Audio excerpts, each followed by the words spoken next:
Well, hello, hello, hello, everybody. This is your boy Alvin, King, host of He Said, He Said, He Said, a look at the world from a seasoned Black man's perspective. Thank you all for joining us tonight. It is Friday, May the 20th. And when I tell you, do we have a show in store for you tonight? I'm going to say it. We have a show in store for you tonight, ladies and gentlemen. We have a special guest that's here that I am so excited to finally meet. And she's in town this weekend, and we will talk more about that. But welcome to our show. We're glad that you are here.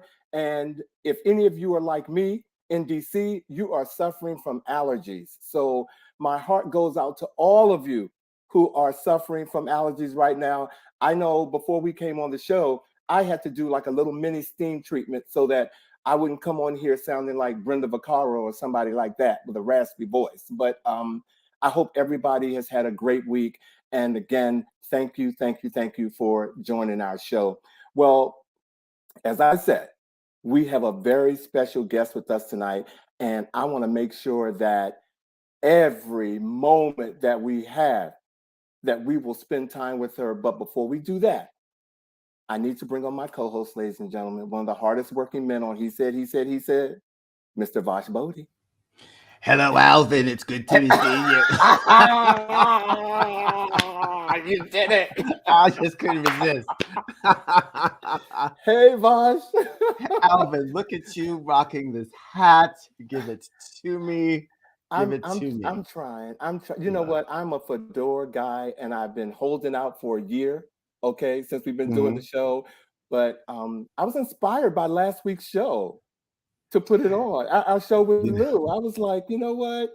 Okay, Lou, you're making me go in the vault. So look, and you are the stylish man on live stream services. So look, bring it. Thank you, Vash. How are you doing, my friend? How's your week been? Dude, it has been so fantastic. I am so happy that the sun is out and it is not cold in the morning. I'm running around like a daffodil.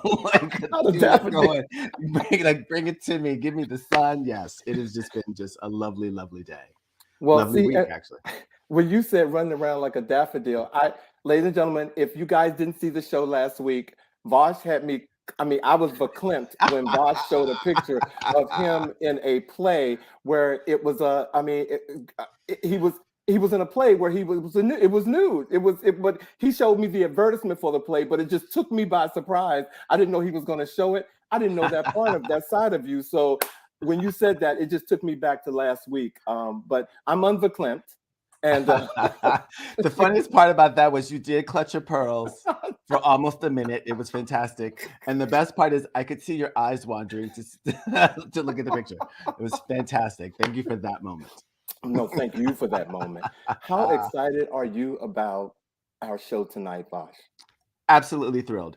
We have been doing this show for just over a year. Yes. And I would say after the third episode, we talked about having this particular guest on the show because we all love her so much. Yes. And I guess, you know what, I'm going to say it because before we get into the show, but I want to put up, if I can have the producer to put up one of our early advertisements, if you will. As many of you know, there were three of us at the beginning of this concept. The gentleman, Jacques Whitfield, is the first cousin to our special guest. And he was the one who kind of, really put me back in touch with our special guest tonight. Yes, I'm keeping it a secret, everybody. You all have seen the advertisement, but I need to give her the introduction that she deserves. But we are so glad that she is here tonight. And if you're ready, I'm ready to get on with the show, my brother. Rock and roll, bring it on. It's time for an Aquarius rising. Okay. Well, since you mentioned it, tomorrow is the start of Gemini, and I'm in my complete birthday astrology sign moment, month, or whatever. My birthday's in June, but you know me, I celebrate. So to have this guest on the show tonight, at the start of me beginning my birthday celebration, it is just epic. So, okay. I'm gonna stop teasing all of you all. Ladies and gentlemen, Our special guest is a native Washingtonian and a graduate of Howard University. You've heard her with the Grammy award-winning trumpeter Chris Botti live in Boston, or perhaps on one of the PBS Great Performances special. And you've seen her on the viral video with the legendary Pete Escovedo as they reimagine Al Green's classic hit, Let's Stay Together. You may have even seen her in her early part of her career backing artists that you may know like Whitney Houston, Brandy, Macy Gray, and Sheila E. But if you have never seen Cy Smith's solo performances, you are in for a real treat this weekend, because the singer, songwriter Cy Smith is performing live on Sunday, May the 22nd at the DC City Winery on her Feeling Good 2022 tour. Cy returns here to Washington, D.C. to remind us all that radical self-love and radical self-care equals revolutionary joy. And Vash and I are beaming with joy tonight as we welcome to the He Said, He Said, He Said stage, the incomparable Miss Cy Smith. Wow, what an introduction. Thank you so much. You are welcome. Well deserved, my queen. Well deserved. I'm blushing so hard. well deserved, as I said. I mean, my Pandora is on fire. I mean, just for the, I've been listening to you, you know, occasionally, like over the last year, like Vash said, we've been talking about you. Yeah. But I mean, over the last 6 months, until I got up enough nerve to say, oh my God, I got to reach out to her. And then when I heard you were coming here and you accepted our invitation. Oh my God, my cheeks hurt so bad right now. Well, thank you for being here. Well, if we can, we're going to go here because Vash and I we've been talking a lot about the questions that we want to, you know, ask you. And like I told you backstage, we have seen nearly every one of your interviews, okay, that you've ever done. So, okay, so I just want you to know that. So I'm going to kick it off and say, you know, I know that you began your singing career in the late 90s with the singing for the incomparable Whitney Houston. But tell us, what was it like growing up at the age of 6 in DC, studying music and finding your calling for music? Oh man. So when I was about 6, that's when my mother and I were living over off 23rd Parkway in Temple Hills, Hillcrest Heights. Mm-hmm. And I was taking piano lessons because I begged for piano lessons, right? So she put me in piano lessons, but they were like public school piano lessons. Like they were so ratchet. Like there were about 12 of us in the class, and each of us would walk up one at a time and have, you know, 7 minutes with the teacher, and then we'd go back and sit back down. And, you know, it was, you know, to be honest, that they were doing the best they could with what they had. But I knew that I needed something different, and I didn't know how to articulate, you know, private instruction. I didn't know those words at 6, but I kept telling my mother, Mommy, I just want it where it's me and the teacher. I just want that. I just want it where it's just me and the teacher, you know? And my mom was like, oh, you want a private teacher? Yes, that's what I want. Wow. And so, you know, 2 years later, you know, after really being persistent about that, my mom finally got me a private instructor by the name of Saul Roas. Okay. And he was a really strange bird from Argentina, but that man could play some piano. and he well, he really... look at what he's produced. Okay. Oh man, thank you. But it was really cool because he was not only a piano teacher, he was an artist, and that was sort of my first time. Now that I think about it, as I'm talking to you, I'm really realizing this. He was the first artist that I think I had a regular interaction with on a weekly basis, like a real artist doing artsy stuff, you know, for a living. You know, yes, he was a piano instructor, but, you know, he would wear these, like, he wore like a priest collar, but like these Liberace jackets and these, you know, these amazing like house shoes that look like they were made out of diamonds, you know. Oh, okay. And, All right, Soul. and he played like he would do his own recitals once a year, you know, and he was really like a true artist. And I think that was my first time seeing someone who didn't have, you know, what we might call a normal sort of livelihood or a normal way of life. Right. You know, he marched to the beat of his own drum and lived like that. So I think that was so impressionable to me, you know, and for the first time in my head, in my mind, I could see the possibilities. Like, I don't necessarily have to do what everybody else in my family has told me I need to do, you know, go to school, get a job, da da da. You know, I don't necessarily have to follow that way of life. I might be able to be an artist. That was a whole realization, you know? Wow, wow. Yeah. Well, do you come from a musical or an artistic family, Asai? I I don't come from necessarily a musical family. My father, whose name is also Cy Smith, and he will never let you forget that he's the real Cy Smith.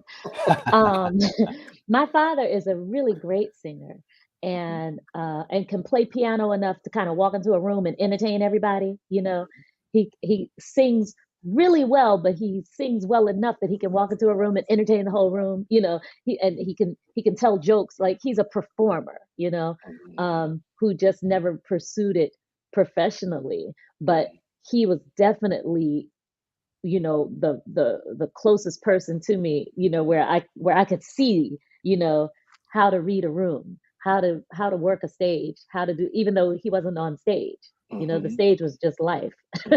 You know.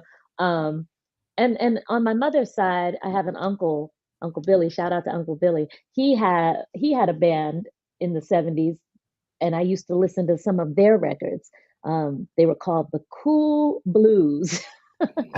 and and yeah, so and actually my mother's other brother Joe is a painter and a sculptor and that kind of thing. So there are definitely artists in the family, but there was nobody who did it for a living, you know.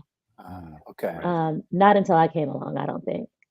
Well, I was Yeah. going to ask you to name one of your inspirations for making music. So I'm going to give a shout out to Saul wherever he is, because he has, you know, birthed Cy Smith, or if you will, giving you that outlook Yeah. that helped to shape who you are. So thank you for sharing that with us. Thank Oh, you. yeah. Thank you Thank for asking that question because that's really a first time realization for me. you. So I'm so glad you asked me that. You're welcome. This is what we do on He Said, He Said, He Said, That's what connecting we you to do. yourself in a way that allows you to share you with us. Yes, Yes, yes. Mhm, I mhm. love it. I feel like I have to say everything 3 times. I love it. I love it. I love it. Oh,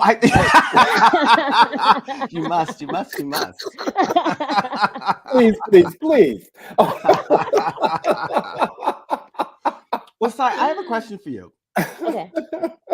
because it seems like you have been able to just become this entity based on Senor Rojas. How would you define yourself as an artist? What kind of artist are you? Um, you know, the easiest way I think for me to describe the type of artist I am is to give people a sort of familiar reference. And I always say, if somehow Sly Stone and Diana Ross had a love child, it would have been Mm, me. mm, mm, Okay.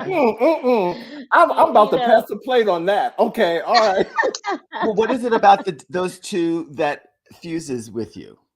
um, you know, Sly Stone's music always spoke to me in ways that satisfied my need for funk and interesting melodic choices and interesting chord changes, but just slop funk. Just, you know, Sly was just so funky, um, and still way complicated musically, you know, without being over everybody's head, you know, and you know, singing songs to the social conscious and that kind of thing. You know, I always identified with that. And then, you know, Miss Ross is Miss Ross. Like, who didn't want to be Miss Ross? When I was growing up, she was one of the only Black women that I would see, as grand as she was in the spaces that she was in, and I remember just, whenever I saw her, I would just be transfixed, like, wow, to be that large, it was always something that spoke to my need to be amplified in ways that would make me not feel so invisible, Yeah. Yeah. Right on. Yeah. I hope Miss Ross is hearing this. Yeah, seriously. Because her spirit must be buzzing, because that was serious love. That was serious love. So then how would you define or describe the music that you create? Oh, that's a really good question, Vash. The music that I create is, I think the backbone of it is soul, whatever that is, along the continuum of Black music. The backbeat is, there's always a go-go thing somewhere in there. If you know go-go, you might hear it. It's not always super, super evident, because nothing I do is super, super evident, um, but I'm very much soul based with whimsy, soul based with sort of lyrical freedom and a vocal sort of whimsy, like I don't sound like all the people I love, which always used to bother me, Okay. it really bothered me that I didn't sound like Shaka Khan and would never sound like Aretha Franklin. Like, those were the voices I loved, and I never would sound like them. But I learned to appreciate my own sort of whimsical nature that just seems to be a part of my voice naturally, so I think you hear that in my music, yeah, it's fun, and for music heads, there's definitely interesting stuff happening, for the people that need the chord changes, Right.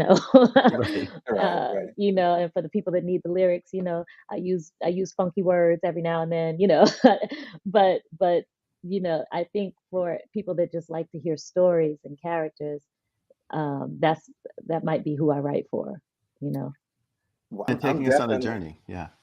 I'm definitely going to speak on that a little later, because I was getting ready to say something that I need to wait, because but anyway, I need to take you back a bit. First of all, Okay. Hello, Rose. Thank you for joining us tonight. We appreciate you being here. Rose is one of our faithful. 7:00 p.m.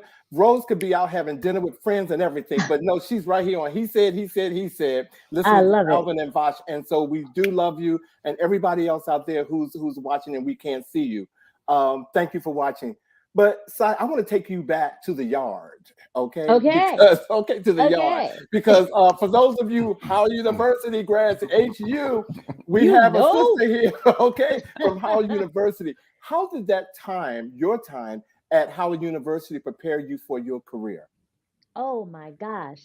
My time at Howard University prepared me for my career in so many ways, but mainly in the way that going to Howard kind of pushed me into, how do I say this?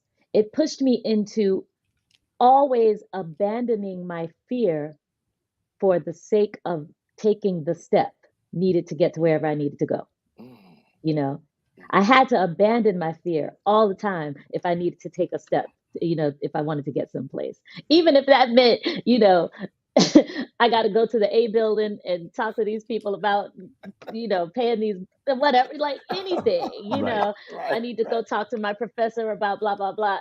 I would always have to step through, some kind of fear to get something done, and that pushed a girl like me from behind the keyboard where I was musically all the time, to the front line of the stage, But I think that's what Howard did for me. And then, of course, Howard was a big part of my networking. Like my first gig in Los Angeles was because the music director went to Howard. I didn't have to connection. audition for that. You know, Kenny Lattimore was the gig, and Oh, Gordon okay. Campbell was the Gordon Campbell was the MD. But I didn't have to audition for that. Gordon just called me and said, "Hey, I know you just moved to LA. You want this gig?" Like, yeah. But you know, he had seen me prepping for that Yeah. kind of work, you know, for 4 years. You Right. know, Come on, so blessings. Okay. yes, Yes, absolutely, yes, absolutely, yes, yes, yeah. yes. Right. Thank you. Well, so in addition to piano, what other instruments do you play? I don't play any other instruments really. I mean, I play piano and I really fell off since I was 16. I was way better than I am now. But you know, I, I'm not one of those people that can play a million things. I tried to play clarinet. That's my favorite. That's my favorite instrument in the orchestra, but I failed miserably. I picked up some drumsticks. I could probably play, you know, just regular, you know, eight, you know, 16th, you know, I can play something simple, but that's about it. Just keys. But the keyboard allows me to fake like I play other things. You know, like I can play synth bass on Right. keys, so then people might think I'm a bass player. Or I can, yeah, I could play a guitar patch on the keys, and you know, people that sounds pretty much like a guitar. You know, like so on my album, Sometimes a Rose Will Grow in Concrete. I'm playing a whole lot of that record. I produced that whole album, but I'm playing a lot of the instruments on there, except for the very obvious, you know, if you hear some drums that sound like, you know, a monster, that's probably not me. It's probably Lee, it's probably Lee Pearson or Stacey Somebody Lamont, else. you know. Well, first of all, thank you for bringing up Monster from the Muppets playing the drums because I appreciate that reference. I do. Well, you know, Sai, in following you, I really got connected to you and followed you around the pandemic. And that's when I Mm, was like, yeah, I was following you so much because your music was wow. actually putting me at ease in a number of different ways. So, how did you maintain your creativity and motivation musically during these 2 years of COVID? Man, Alvin, the first few months were really hard, you know, as they were for everybody. I know I'm not unique in that, but to be grounded the way I was, literally, you know, Vash and I were talking about frequent flyer miles. I was used to being on a plane 3 times a week, you Yeah. know, and to very suddenly, you know, we literally landed at Dallas at 10:30 p.m. on March 12th and got to baggage claim and were told via text all the gigs were canceled. And Yeah. March 13th, the whole world shut down. Yeah. Yeah. Yeah. So it took me a second to regroup. And by a second, I mean 3 months. You know, like it took a long time, you Yeah. know, Right. to Mhm. sort of regroup because I fell into a little bit of a funk, and I had to figure out like why do I feel so funky? Why am I so depressed? And it was because I had put so much Mhm. of my value and worth in uh, what I did, you know, in my work. Like I had attributed so much of my value and worth to my work and my productivity that Right. I lost the fact that I was just valuable and worthy just for the mere fact of existing. And when I realized that, I had to unlearn all of that productivity, baddest working, hardest working, da da da da da, all because all of that is a lie. Right. You Right. know, booked and busy, all that stuff is cute, but what's even cuter is knowing that the mere fact that the Most High or God or Yahweh or whomever you call him, the mere fact that He put you here means that you're worthy. Mhm. And so I had to unlearn that other stuff and relearn that. And when I relearned that, I was able to take care of myself in ways that I hadn't taken care of ever, Mhm. Wow. ever. I had never sat down and just looked at myself and said, you know, it's pretty cool that you're here, Nice. Wow. you know? Yeah. Yeah. Yeah. Uh yeah, and You're giving me once I chills, okay? You're giving me chills because I know that feeling that you're talking. You're talking from a real place. Yeah. And so Yeah. I'm getting chills under the sweater. But sorry, I Oh didn't mean to man. interrupt you. But Not at all. Not at all. I don't really talk about this that much, um, and especially in these terms, because even as I talk about it, I get teary. I get emotional, Mhm. because I remember what it felt like to think that you're only worthy because you're doing so much, you know, Mhm. and now I know better. And as a performer, the applause that you get or the number of listens that you have, Right. etc. I mean, it's easy Right. to get caught up in that. It's so easy to get caught up in that. It's so easy to get caught up in the data and the metadata and the number and the streams and the likes and the comments but none of it means anything, you know.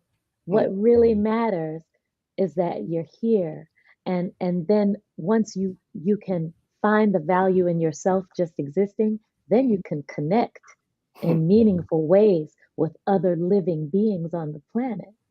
And Right. that's where the real magic starts to happen, Mm. you know. Whew. Yeah.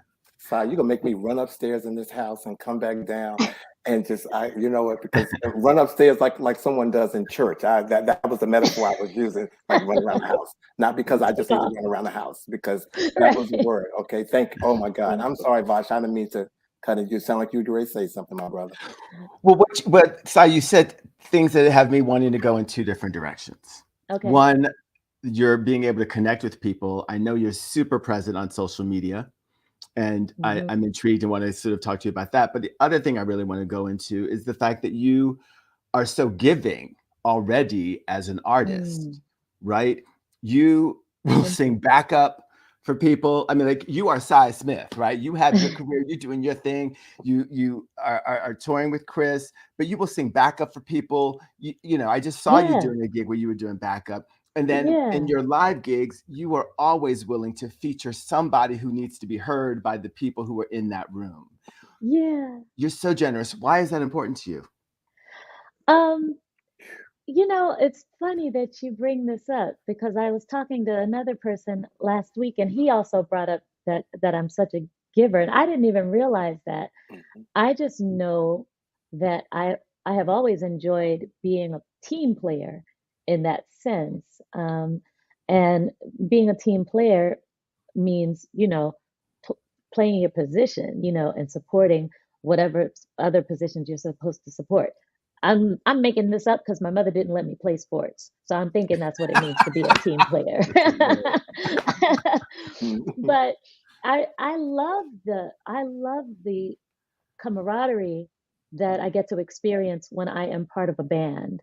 So as a supporting vocalist, I get something that I don't necessarily get when I'm in the front, because when you're in the front, you have a whole other set of responsibilities, and a whole other, you could still be a part of the band, but there's a whole other job that you got to do, Yeah. you know. Yeah. But when you're on supporting vocals, you're part of a band and you have the potential to really create a wonderful support foundation for whomever is the artist, and that's always fun for me because there is a language that we speak to each other that nobody else really knows, Mhm. nobody even Mhm. knows there's another conversation going on Mhm. within the song, and that's always fun to be a part of. It's always fun to be a part of a secret conversation, you Yes. know. Yes.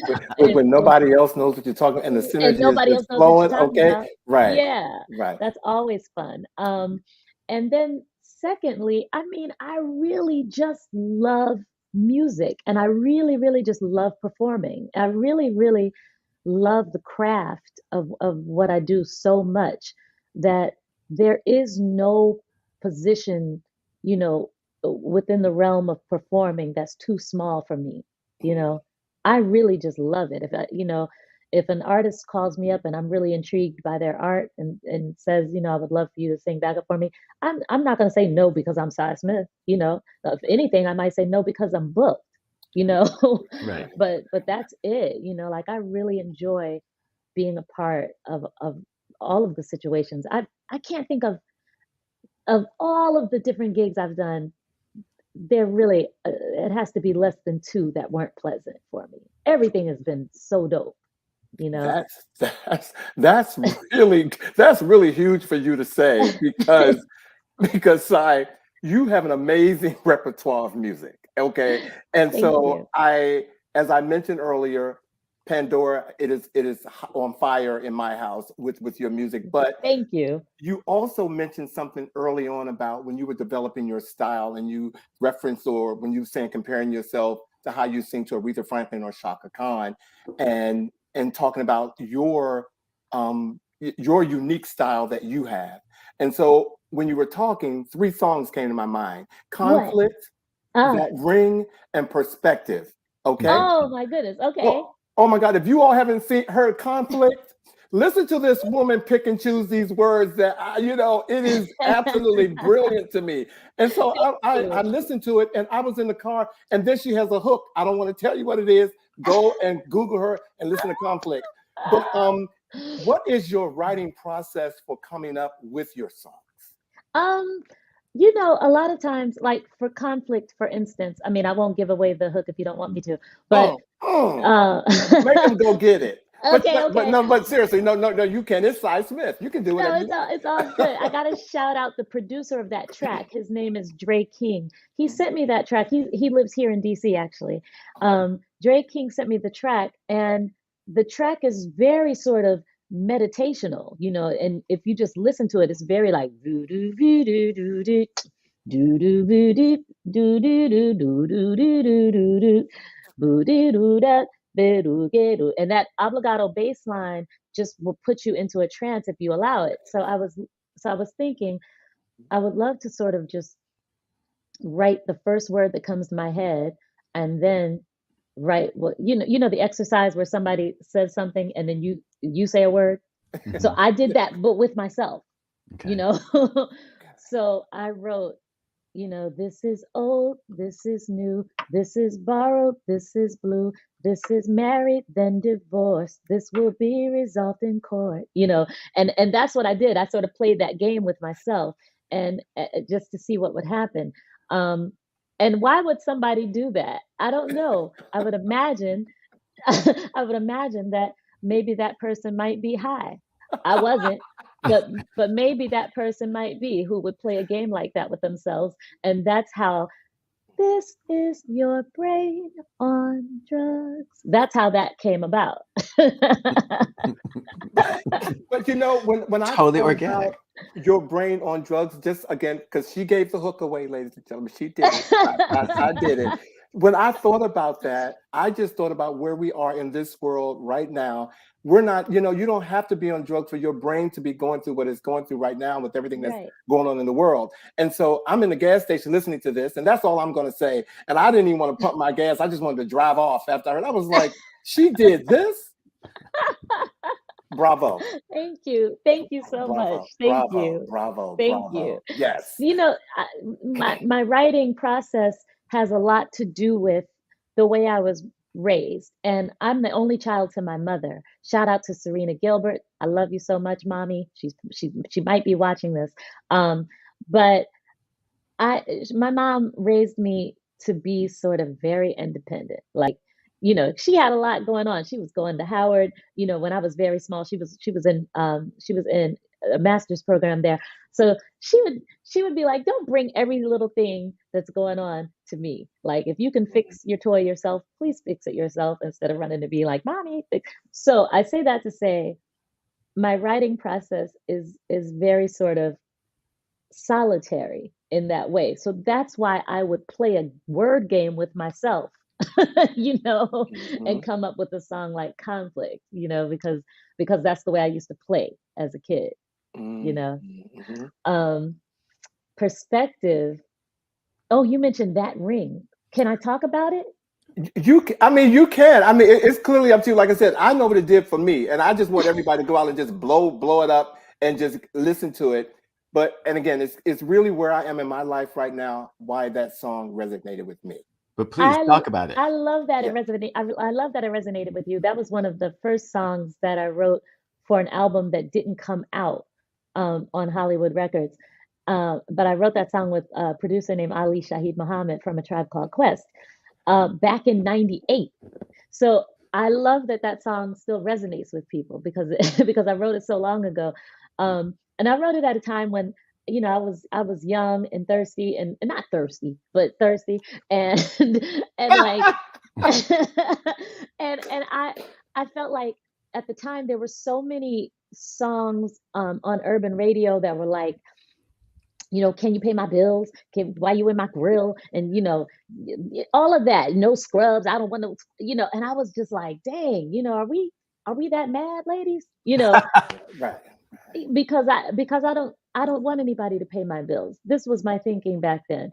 And still, I didn't want anybody to pay my bills, and I didn't need the whole confrontational why you all in my grill kind of Mhm. thing. What I wanted was to be that ring on your finger. I wanted to be that ring that you wear with everything. I wanted to be like the tape that you rewind and hear me one more time, you Mhm. know? Um, and so that's how that came about. I want to be that ring you wear with everything. I want to be the tape you have to rewind and hear me just one more time. You know? Again, Vash, you better go ahead and ask the question because right now she's speaking to me. I told you because I'm single and I want to be that ring. Okay, okay. Right. So Yes. I want to be that ring. Like I said, powerful song. Another song, ladies and gentlemen. Go and Google Cy Smith and listen to that ring. All right, all right. Well, Thank you. speaking of that ring, you are married to the lovely and amazingly talented Sean. Yeah. Yes, yes, yes, yes. We Sean love Carter Sean. Peterson. Yes, indeed. Let's say hello, Sean. Hey, Sean. Sean, how you doing? But aside from Sean and music, you do have another amazing love in your life. Yes. Do you want to Are you talk talking? about? Are you talking about Gingy? Yes, I am. I'm going to give you an opportunity to talk about the love of Yes. your life. Yes. Woo! Oh, Gingy. We named him after the song. You know the song I Gingy? do. Uh-huh. Yeah. Which Yes. version? Well, I mean, there's so many good ones. I mean, Astrid Roberto and Jean Carn are the only two that I know. Gene Carn. Gene- El DeBarge has a wonderful version. Yeah, but I mean, Astrid Yeah, I mean, no, Carn, I mean, the yeah, ones you named are the yeah. ones, Quintessential, yes, yes. Yeah, There yeah, was another, but I quintessential. can't think of it right now. So, but I know there's another Gingy that I've heard, and I just love it. Yeah. But But I yeah. Ella have heard this. Fitzgerald has a really nice one too. Mhm, Oh, mhm, really? I'll have mhm. to look her up. Okay. Yeah, Let me yeah. write this down. But that dog, Um, honey, okay, that dog is powerful. Look at isn't her. he? Is it a girl or boy? It's a boy. Come on, Gingy. He's a boy. That's why we changed the spelling of the name to kind of make it boyish. I don't know. We thought DJINJI was more boyish, like Django, Yes. Gingy Unchained. Gingy Unchained, exactly. Well, absolutely beautiful. Cy, Thank you. again, mentioning that we follow you on all your platforms, and we are so much about love on this show. I wanted to ask you a couple of questions just to check in with you and make Okay. sure that you're okay. Okay. Like Yes. many of us last week, we are completely heartbroken about the senseless mass killings in Buffalo, New York. You Yes. posted a heartfelt message about how it impacted you. Is there anything that you want to share with our viewers tonight about that incident? I posted that Black people are expected to keep on keeping on no matter what, keep on learning, keep on schooling, keep on working, keep on entertaining, keep on loving, keep on lifing like it's just another Monday. And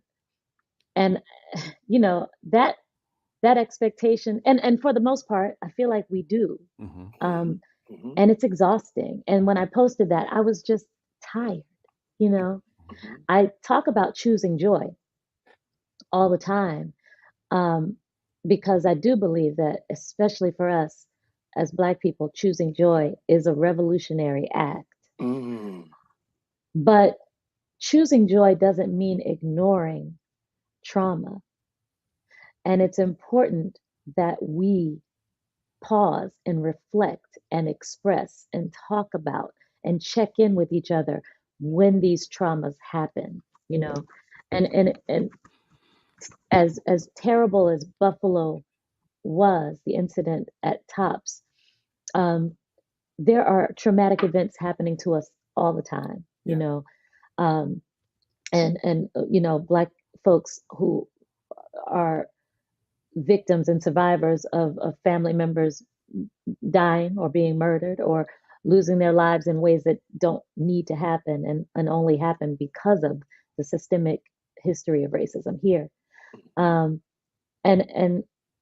yes, choose joy, but no, don't ignore the trauma because if you ignore it, it festers, you know. And I think it's okay to admit that you're tired. It's okay to admit that you're hurting. And it's okay to admit that you're human and you need somebody to check in with you, you know. Yeah. That's a big part of actually choosing joy, because once you work through it, you can actually genuinely and sincerely choose joy with authenticity, you know. Thank you. Just wanted to check in with you, my sister, because I was right there with you. I was right feeling it. So thank you for sharing your perspective and Thank you. and sharing your feelings with us on that. Thank you. Thank you for bringing that up. Thank You're you. welcome. Because it still hurts, you know, like it's not going to be something that goes away. I after I tweeted that and posted that, you know, I also tweeted, check in on your elders, fam, you know, because this is not new to them yet. You know, here we are. Most of them lived through Jim Crow, you know, and to have this happen, you know, I can't imagine what some of our elders are thinking who have to get up and go to the store sometimes, you know, as most of them do. All of us do, you know. So checking on your elders, this is something we're all going to need to keep checking in with each other about, you know. Amen. Amen. Yeah. Thank you. Yeah. Thank you. Yeah. Bobby Edwards said that your post spoke to them. Bison sister. Called you Bison sister. Thank you, Bobby. Thank you, Bobby. I appreciate that, sir. Hi, Monica. Thank you for joining us again. Monica's another. She's faithful. Her and her husband, Oscar, because I know Oscar's watching that big screen TV looking at you and I, Vash. I know he is. Oh, hey, Oscar. Hey, Oscar. Thank you, Monica. Appreciate the kind words. For real. Well, keeping on that lane, excuse me, I just want to jump in. You recently had a fire. What did we? At your house. Oh my God. You know, yeah, we had a fire on March 5th. I was coming back from 2 successful sold out shows in Indianapolis, you know, and I'm landing at LAX and I'm texting Sean and, hey babe, I'm on the way home. Hey babe, mommy's landed. Hey baby. And he just keeps replying, okay. And I'm like, you know, what's going on? So I get in the Uber and long story short, I get out of the Uber. Sean comes outside to help with my luggage like he normally does. And he says, darling, there's been an incident. You're going to see some damage. There was a fire. And I'm like, huh? You know, I'm looking around the neighborhood. We live on this block, you know, that's normally, you know, it's a city block in Los Angeles. But I look around and the entire block is standing outside our house. And I was like, wait, what's going on in here? You know, and our dog is on the porch next door being held by our neighbors and the front door is standing wide open. And so I walk in and we walk to the bedroom and the bed it looked like a tornado went through our house. Wow. And as I'm looking into the bedroom, I can see right through the wall to our backyard because the whole wall had burnt up. Wow. Yeah. So we had to, you know, leave that day. A fire is a terrible, terrible, terrible thing, but we are both okay. Our dog is okay. We are housed. I'm not complaining. We will be displaced for a long time because it's going to take a long time to rebuild what was damaged. But even though we're covered and all of that stuff, the discombobulation that happens when a fire happens, it cannot be overstated. Even our dog was depressed, child. Yeah. We were, Oh, we, bless his heart. Seriously, yeah. I mean, Yes, seriously, yeah, we yeah, were in a hotel for 6 weeks yeah, downtown, yeah. downtown LA. Yeah. And downtown LA, Vash, it's not really that many parks, Right. and so the one week, I think in the 5th week that we were in the hotel, I was on the road. I get a call from Sean. Gingy had gotten attacked by a pit bull, child. I said, Lord, Oh man. and he had to be hospitalized. Oh my goodness. Yeah, Yes. Yes. overnight. Yes.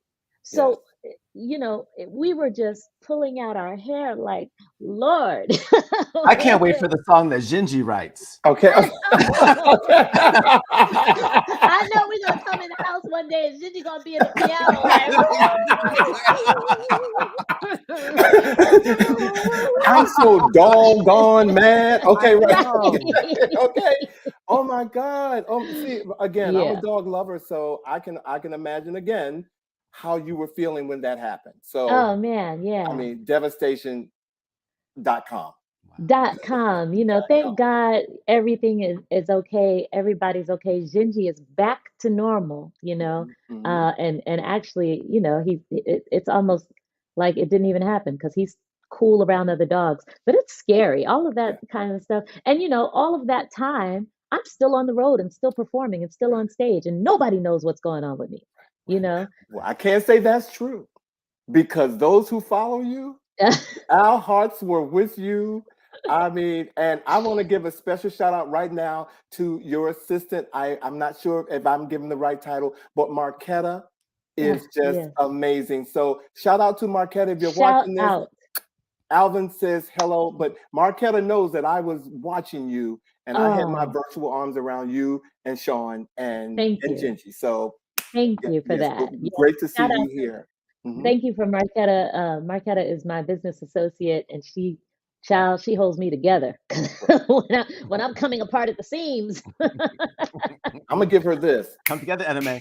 Okay. Yes, Okay. Marquetta got it going on. But look, we are getting to the end, and so I know I have one more question that I want to ask you before I let you go. Vash may have some more questions that he wants to ask, but I have been producing events for a long time, and the way I create and visualize ideas, they help me to just be even more creative.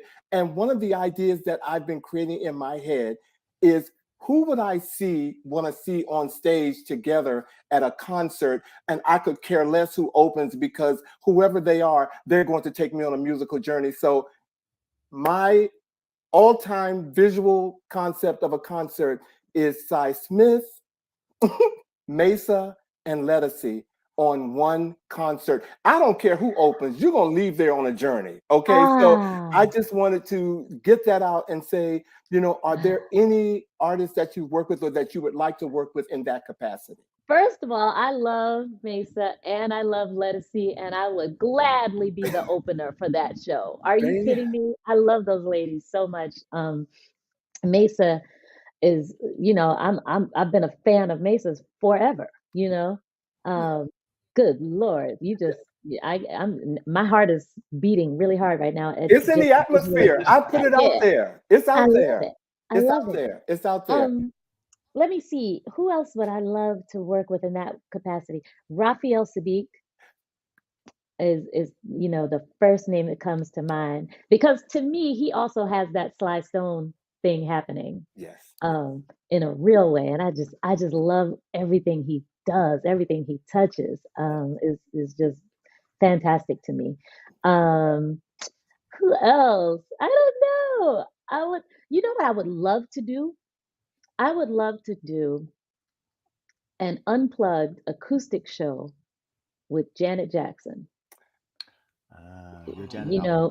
Remember that performance with her and Big Jim. Big Jim was at the piano and she was sitting at the piano with him, and the 3 background singers, and they did I Get So Lonely, and she was just singing at the piano, no dancing, no nothing. And it was so dope. And I was like, man, I would love to do a whole show with Janet like that. I haven't seen it. I have to look for it. I haven't seen it.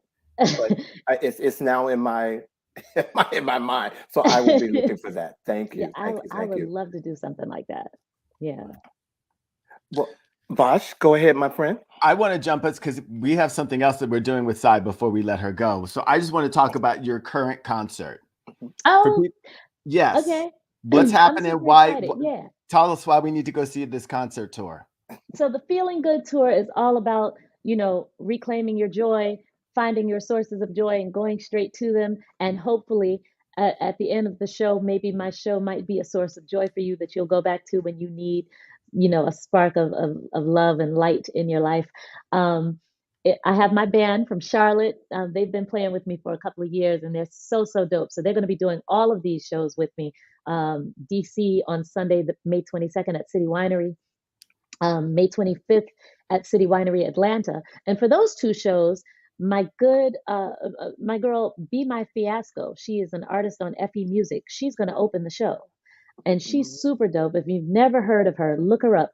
Be My Fiasco is all one word. Her album is called Where I Left You. And she's just a vibrant young artist whom I love. She just recently won a contest with producer Brian Michael Cox. On Voicey, this app Voicey. She's just a wonderful writer and performer, and I'm looking forward to having her open these two shows. Then the next show that I'm doing is June 4th. This show is really special to me because it's on my family homeland in Promised Land, Tennessee. Promised Land, Tennessee is one of the first Black settlements after the Civil War in the state of Tennessee. And it was my forefathers who established it. And this is where my mother was raised. And this is where her people were raised, and the one-room schoolhouse is still standing. And I'm performing on a pavilion right next to that one-room schoolhouse that is a national historic landmark now, So I am so excited and thrilled to stand on the land that my ancestors were once enslaved on, and then they bought that land and worked it and raised their children on it, and now I'm performing on it. So that's exciting to me. June 4th, and we're about 45 miles from Nashville in Middle Tennessee. So if anybody's out in that region, take a day trip. It'll be fun. It's free. And then the next show I have is I'm opening for Sheila E at the Rochester Jazz Festival on June 22nd. That's going to be super fun. And then June 25th, I'll be in my birth city of New York at Rockwood Music Hall. So, wow. Well, ladies and gentlemen, you have seen it in our promotions. And so please go to Sai's her website and see all of her tours. And if you're in DC, come out to the show on Sunday at the DC City Winery. I'm going to be there screaming. I promise you I'm going to be there. And if I would love to see you all out there. So please go and do that. Well, ladies and gentlemen, of course, here on He Said, Vash and I are always doing something that's outside the box. And so tonight, we're going to have a freestyle that we're calling Sing with Sai. And we are going to, Vash and I have come up with a couple of words, and we're just going to give Sai a word, and she's going to freestyle a song, or however she decides to do it, she's going to freestyle our word. So okay, I am going to be the first person. Or Vash, would you like to? I can tip my hat to you tonight. Would you like to be first? I don't mind going first. Do your thing. Because, my word is flip-flops. Flip-flops. All right. Get up in the morning and I put on my robe and my flip-flops. Flip-flops. Turn on some music and I want to hear what? Hip-hop. Hey. Hip-hop. Gotta get my scissors and trim my hair like chip-chop. Hey. Ooh. Chip-chop. Hey. I want to do a dance one day. What? I'm going to do the whip wop. Whip wop. That's it. Thank you. Okay. Love it. My word is in honor of my birthday. My word is king. King. King. All right. Let's see. Let me see. Let me see. Let me see. Um, I look at you and I know that you a king, you a king, you a king. And that's why every day I have to sing. I gotta sing, I gotta sing. I do it 3 times. I like to fly, get my wings, get my wings. Hey, ring the bell, ring the bell, ring the bell like ding a ding ding ding ding. Ah, Everybody knows it's your birthday. Hey, hey, and everybody knows we got to play, play. huh, So huh. when you come to City Wanna, Ray, say, hey, I'm not woke, I'm not dead. He said, Yes,